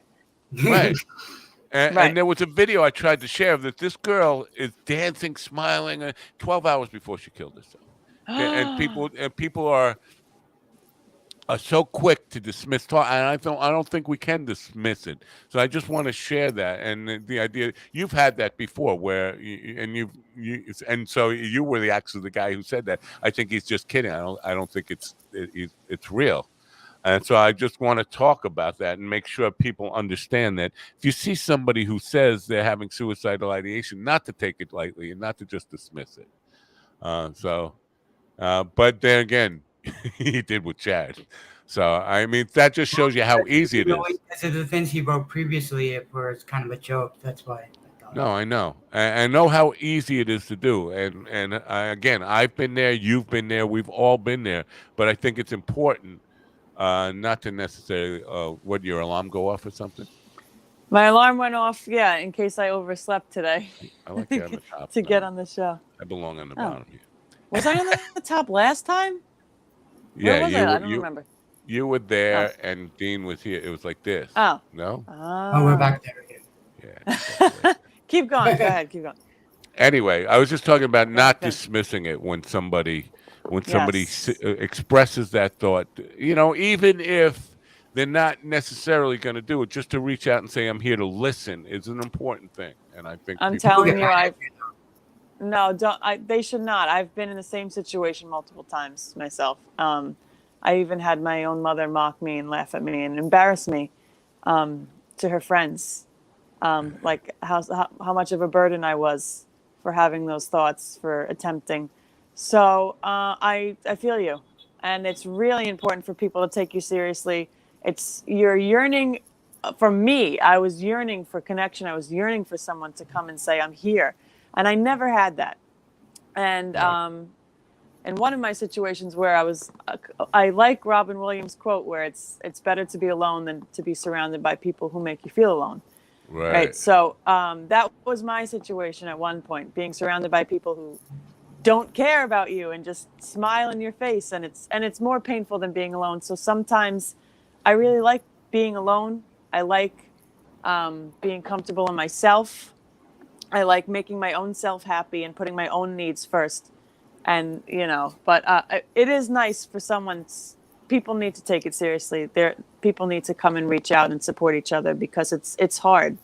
It's hard to get out of that hole. So, well, I'm going to let you know that somebody in the chat, the chat room is making fun of you, Kira.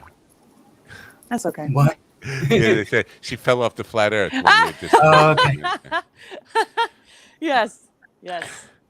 I didn't go to Antarctica yet, but one day when I go there, I'm taking Matt with me, and we're gonna get to the bottom of this. Mount Everest. Forget about Antarctica. Go to the top of Mount Everest. That was a panoramic lens. It wasn't. Yeah. Anyway, Matt and I are gonna get to the bottom of this, or to the edge of this I am together. because I got to tell you, my guest Lori Gardner, who is coming up. She's going to be scheduling with me later today. Escaping Gravity: My Quest to Transform NASA and Launch a New Space Age. Lori Gardner is a former head of NASA transition team for President Obama and served as deputy administrator of NASA from 2009 to 2013. She's going to be a guest on an upcoming Why does she show. want to start a new? She wants to start a new what? Space agency. Transforming NASA for the next century. So she's going to be a guest on the show. But I'm going to turn that into a complete flat Earth debate. I'm going to get her to kind of talk to the flat Earth people, talk some sense into them. Oh, I should listen to that. But yes, you should. Do you know any flat Earth people? Her. Hey. Her. That's a flat earther right there. Look at it. He labels me, but I say I'm exploring all possibilities because I'm with you, and society and the government and all these elitists or whoever they are want you to fit and conform into this little box, and they want you to be this worker bee ant, right? 9 to 5 and basically slave, be a slave for them, and even your wages are just enough. They know just enough so that you're just stuck, right? So what you're saying, so basically what you're saying is question everything.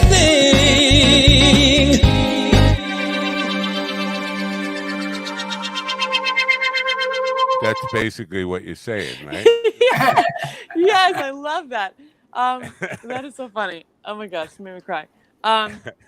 Yes. So you got to question everything they taught you, and I was listening to. Actually, I started listening to flat Earth theories because of Matt, because of his interviews with flat earthers, and I want to research more because it really presses Matt's buttons. He gets really agitated when we talk about it, and it's just Well, I'm amazing. interested in like.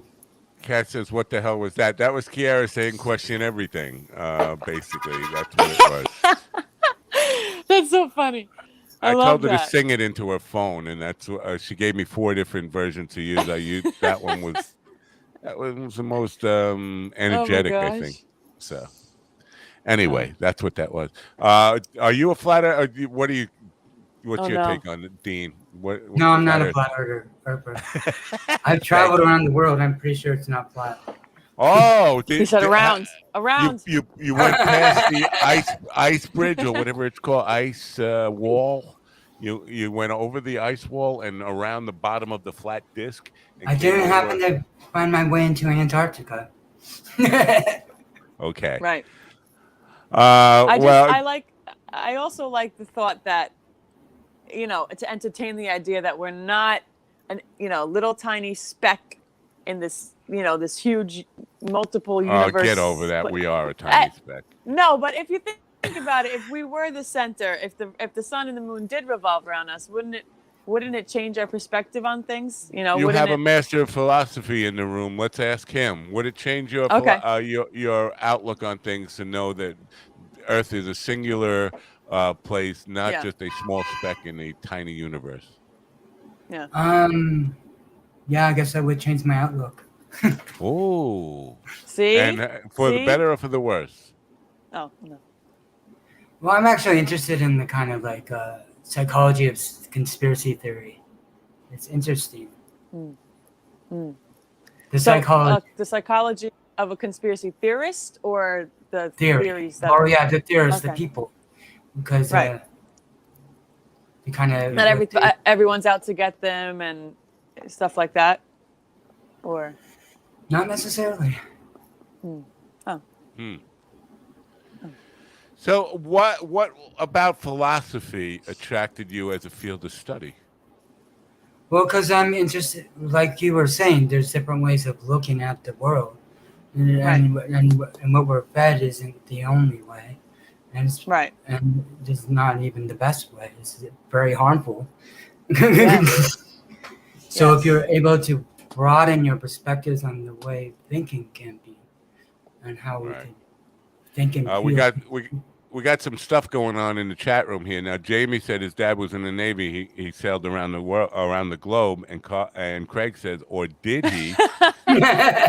And Carl says, around the edge of the disc, dummy. Thank you, Carl. I don't think he's serious. No, he's not serious. I know. Carl's not a flat earther. Carl's a fat earther. He thinks the earth is fat. Right. It needs to lose some weight. It needs to go on a diet. He's a fat earther. Anyway, I hope we're doing some good here today. Dean, what's your takeaway from this? And are you more optimistic now and feeling a little more like you want to stick around and be part of our world? Yeah, well, yeah, I do. And like, it's good to remind yourself that things pass. We do go through Yes. Well, I want you to know that I consider you a friend, and my line is always open to you. Anytime you want to call me, anytime you start to feel anything towards what you were feeling Saturday night, you can always call me. Again, if I'm gigging or whatever, and I don't pick up right away, don't give up. That means I always return phone calls when I can as soon as the opportunity. I won't let you down. I will be here for you, and I want that. I want you to know that. So you're never completely alone. And I think this chat room, Kiara getting up on a Monday morning when she did not have to be part of this. Everybody who came here today to support you is proof that you're not alone. So there's no need for you to ever feel you're completely alone. Squirrels and termites are really amazing, actually, aren't they? Squirrels and termites? No, it's the fans of Doug Stanhope are called the Killer Termites, and Andy Andrus He has a podcast called Issues with Andy. This is like my favorite podcast, and he had a lot to do with squirrels in the beginning of that podcast. Like, there'd always be a squirrel visiting him, so it kind of named his fans squirrels. My father was huge with squirrels. My father could talk to squirrels and make them come to call squirrels, and they would come and eat out of his hands. They would sit on his shoulders. It was the weirdest thing. My neighbors used to hate it because they would They call hated it. they said squirrels were basically rats wearing fur coats. No, I love squirrels. I had a squirrel named Kevin. He would come to my screen door, and he would wait for me, and I would not let him go near me. He would have eaten out of my hand, but I was scared.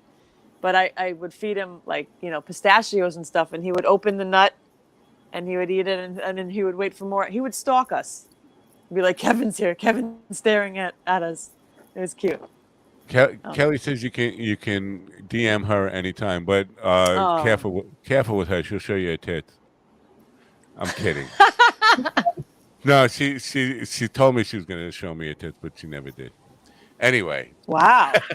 I know. Yeah, so there's that. But no, seriously, you're not alone. And these people all are here for you. The squirrel mites, killer squirrel mites. Killer squirrels.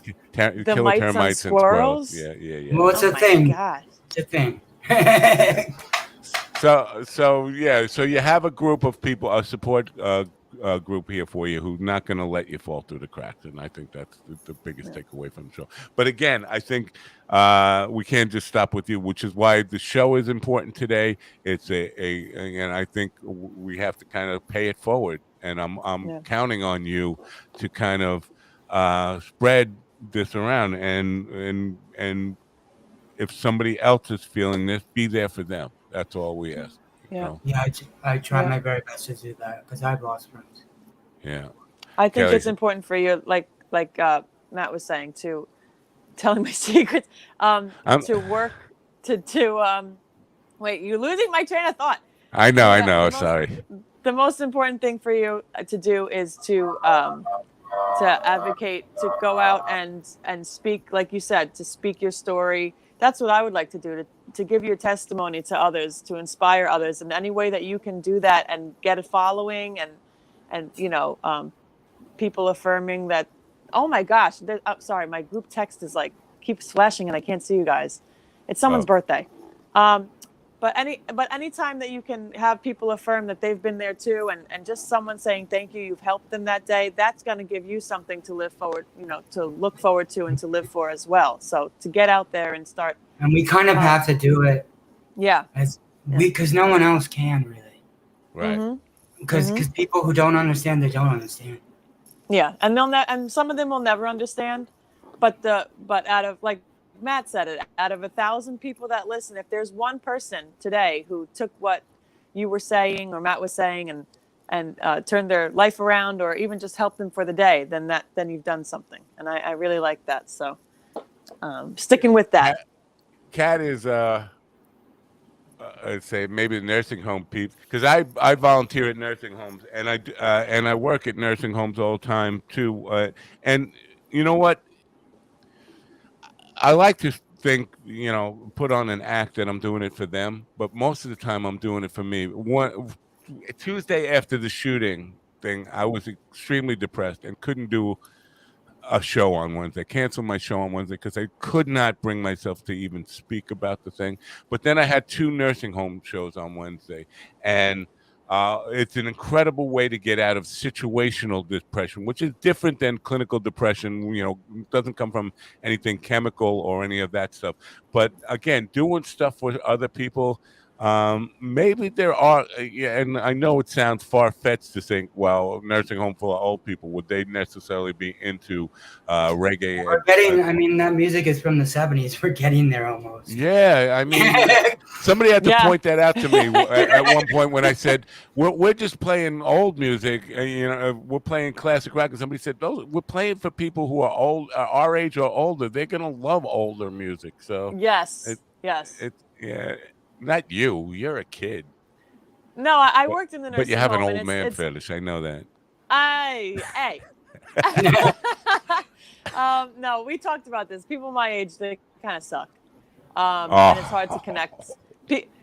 People call me an old soul. I don't know. Maybe it's because I just don't look my age because I have wrinkles. But I really don't connect with a lot of people my age. I feel like they're just very shallow, self-centered, and it's not all people. I don't want to say all people, but I think that I vibe with older folks because some of them get it. They get what life's about, And I don't know where I was going with this.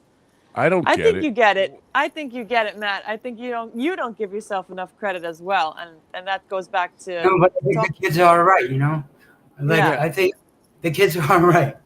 Yeah, no, I think I'm trying to get it, and I think that every day I get up with hoping today will be a better day than tomorrow. That doesn't make me an optimist. It makes me kind of a realist, somebody in between who's trying to fight his own natural pessimism by adding a little bit of optimism on top of it. But again,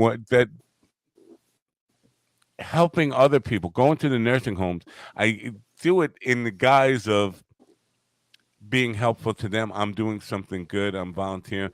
But at the end of the day, it's the most rewarding thing for me personally. And Right. when I left on Wednesday, it was like, I'm ready to go back to work now. I can deal with all the crap from the tragedies that happen in the world because I'm feeling better about. And so it was a gift to me to be able to give to somebody else. And, people, I get a lot of, because it sounds like virtue signaling. I'm not doing that. I want people to know that the greatest joy that in my life comes from that, just giving back. And sometimes it's a pain. And I lost Dean. Yes. I was going to let you finish your thought. I wasn't looking. So, but yeah, hopefully he'll be back just to wrap this up. But part of it is for me, it's a lot for me. And we got no. There you are. You're right up close. That's fine. Leave it in that aspect. That's cool. We're gonna wrap it up here anyway. But so sometimes it's really, really difficult to say. Yes. I have to get out of bed. I have to go put my equipment in the car. I have to go drive 100 miles to go to a nursing home to do a show. But after I get there and I'm leaving and I'm getting in the car, I take a deep breath and I say, man, I feel great. I feel great. Yeah. So, yeah. Helping people. Dean's stuck in that position. Oh, Dean, I think you're stuck. I think you're locked up. I'm hearing like. All right. So anyway, we're gonna wrap it up today. Any final thoughts from you, Dean? I'm locked up. Yeah, you're not locked up now. You look okay. Maybe you should be locked up. Should I lock you up? Just kidding. I'm hearing like double. I'm hearing double. That's weird. Okay. It's a struggle. It's a struggle, but yeah, you have a support and a delay. Yeah. All right, we're gonna end it here today. I thank you for coming on and sharing your story with everybody, and I hope we can make a little bit of difference here. That's all I hope. And so, thank you so much. Thanks, man. Keep it up. And again, you know where to get in touch with me if you ever need to, and just reach out to all these people who care about you. Thank you so much. All right. Bye for now, man. Have a great day. Bye.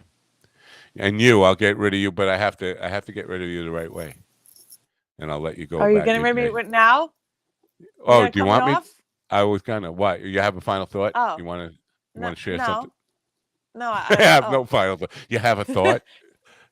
I wanted to. No, I think that I just wanted to give you some credit. That you're down on yourself all the time, but not all the time, but it's very powerful stuff that you've done for Dean, and I think that's really amazing. I wish that I had someone like you when I was going through that. I'm not going to get teary-eyed here, but it's hard. It's really hard. My only saving grace was prayers every morning. So I want to say that Jesus was the only thing that got me through. He really was my only friend. There really was nobody. So do unto others as you want them to do unto you. And that's my botched way of saying. That's a good one. I like that one. Do That's unto from the others. Bible.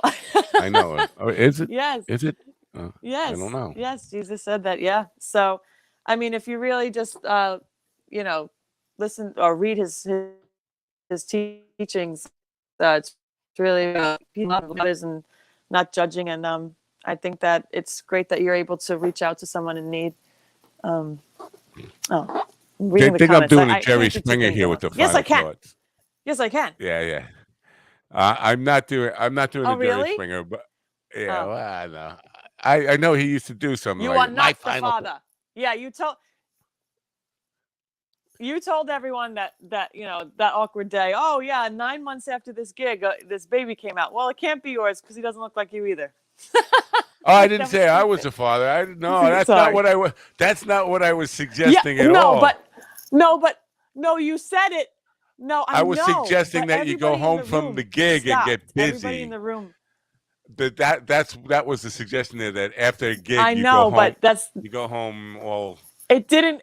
Ready to. It didn't come out that way. You said, 9 months after this gig or whatever, and everyone just stopped eating, and I was like, oh my god. Well, I thought also they just put down their forks. They were like, the Garden Grill kind of did that to you.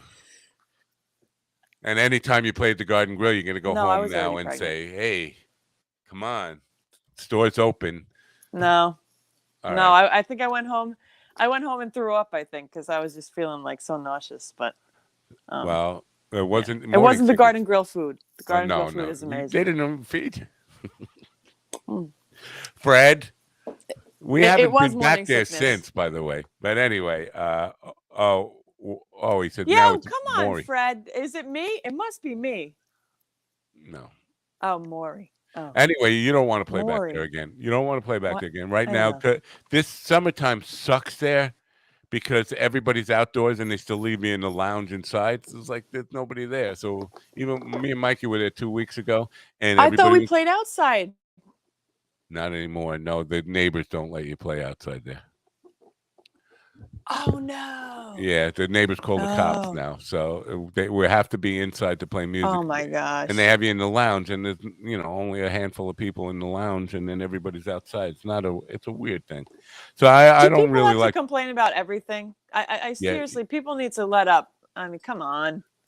Yeah. Let people just let loose a little bit. And if it's between reasonable hours, there's no reason to call the cops. The cops can't do anything, right? Smithtown is an uppity area. They got their nose in the air complete. We used to play at a clam bar, which was right on the main drag, and the neighbors who had houses 2,000 feet away would call the cops on us. Fucking ridiculous. Oh my god! I would say louder. I got to tell you a little story because it just reminded me of this. Mikey brought me to a gig, booked a gig. We had a double. We had an afternoon gig and then an evening gig at Water Lilies after that. But the afternoon gig was at a private estate in Old Brookville. Money. Ooh. So it's 2:00 in the afternoon. I pull into the driveway and there's an ambulance in the driveway taking a body out of the house. A dead body, of course, not a live body. And the guy who owns the house comes walking. Hey, you must be with the band. And I looked at him and I say, I see you got a situation here. If you want to cancel, I totally understand. I mean, he goes, no, that's just my mother. Forget about that. Come on, let me show you the property. And he goes, what? I swear to God. He goes, just my mother. There's no big deal. Let me show you the property. Here, I want to show you these tennis courts. It's beautiful, man. Check this out. And here's the pool area. And he's showing me his beautiful estate. And I'm like, but your mother. And so he goes, let me show you where you guys are going to set up. And there's this gazebo in the middle of the woods. And then there's a wooded area for about 3,000 feet. Not kidding, only like a half a mile. Ew. And then there's an area where he's got like a picnic set up where the people are going to be. But we're in a gazebo in the middle of the woods, 3,000 feet away from these people. They can't even see us. What? And so we set up in this area. They just dragged their dead body out of the place. And we set up in this gazebo area, and we're like in the middle of the woods. And we're playing. We don't know if anybody's listening to us or anything. We're playing a set. And I'm losing my mind. I'm totally losing my mind. We take a break to go get lunch now. We just take a break and don't like take a break. Is anybody listening to us? We go over to that area where the barbecue area is, and there's a mound like 7 feet long, and Mikey's right. He's eating a sandwich right in front of it, and I go, "Look, that's where they got Grandpa there buried." And Mikey started choking. I had to Heimlich him. And then he go, "All right, let's go back to play." I said, "We're going back to play in the middle of the woods for nothing." And I just lost my mind. We were playing the song Spooky. Well, first of all, I opened up with that. That'll Be the Day That I Die. That was the first song that I played for Grandma. Like, oh my so, gosh. I just lost my mind, and I said, "You know what? I'm going full Hendrix here." And I turned up I had 2 amps. I turned them both on 10, had the distortion going crazy, and I just went berserk, like playing every whammy bar in it and dive bombing, and the cops came. And neighbors called the cops. Neighbors weren't for like miles away. They called the cops on it. And the cops got me out in the driveway now, and they're saying basically, we were noise disturbance. This is like 3:00 in the afternoon. And I said to the cop, I said, "You guys got to be fucking kidding me." I said, "He's pulling dead bodies out of the house in the middle of the day, and all I'm doing is playing music in the middle of the woods, and you're going to arrest me? Are you out of your fucking mind?" And they wanted to arrest you? Yeah. No, yeah. What? We got it. I think I got a $600 fine for that day. What? He hired you. The guy should have got the fine. I mean, I think I definitely I made him pay it eventually, but they gave it to me, and the guy wasn't even around now because he didn't even know this was going on. That's how far separated he was from it. The cops show up and drag me out of the woods. But when I said he's pulling dead bodies out of the house, all of a sudden, oh wait, what? We got to open up a whole other line of questioning. Ew, that's just the creepiest gig I've ever heard. You're right. And then we had to go to another gig that night. And so we'll get to Water Lilies. And I opened up again with That'll Be the Day That I Die. And I started telling these stories about the whole fucking thing. But yeah, one of the strangest gigs ever. That's not in the book. That should be in the book. That should be in the book. The clitoris lady should be in the book. I can't believe she's not in the book. That's my favorite. I don't think she's widely known as the clitoris lady. I know her as the clitoris lady. No, she's called the hands of light lady, the hands of healing lady. But clitoris, I like clitoris. There's a reason. There's a reason that they put it in their little folds there. So when guys feel like they don't know how to do it, how to satisfy a woman, God didn't intend it. If God didn't intend it, he wouldn't put it all hidden in there. He would just leave it out in the open there. Like with men, it's like right out there. See? So said that? I don't know. Oh my gosh.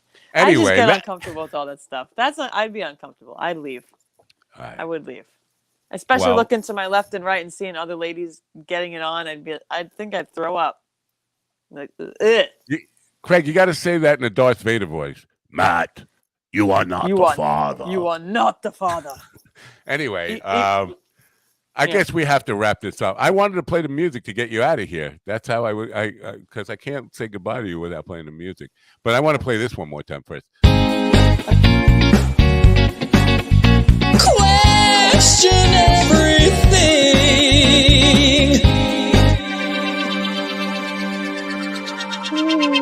I have questions. You know what? You don't even remember singing harmony to that, do you? I heard. I know. At first, I thought you gave me like some kind of alien, sound effects, but no, it's a harmony. It's a third above. Anyway, that's the show for today. I'm playing the music to get you out of here, and then I'm getting out of here. So bye for now. See you later. Goodbye. See you tomorrow. Bye. Goodbye.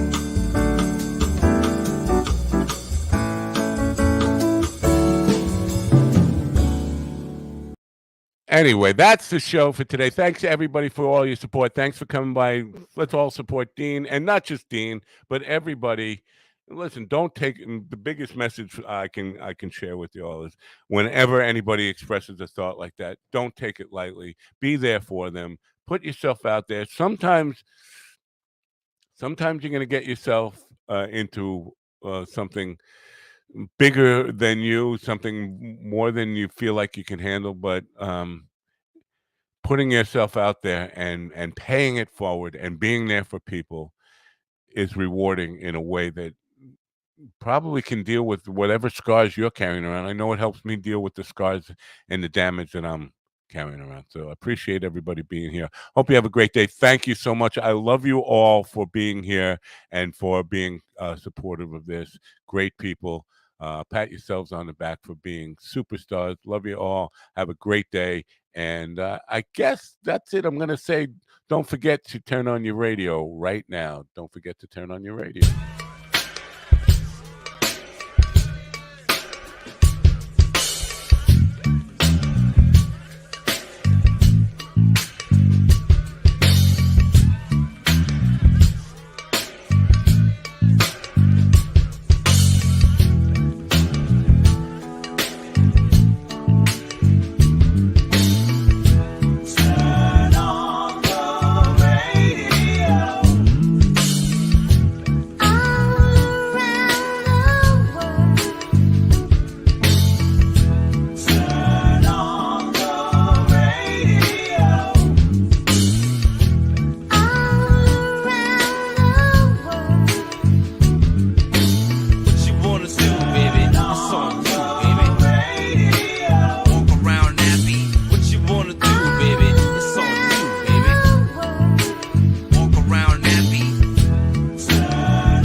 listen to me now.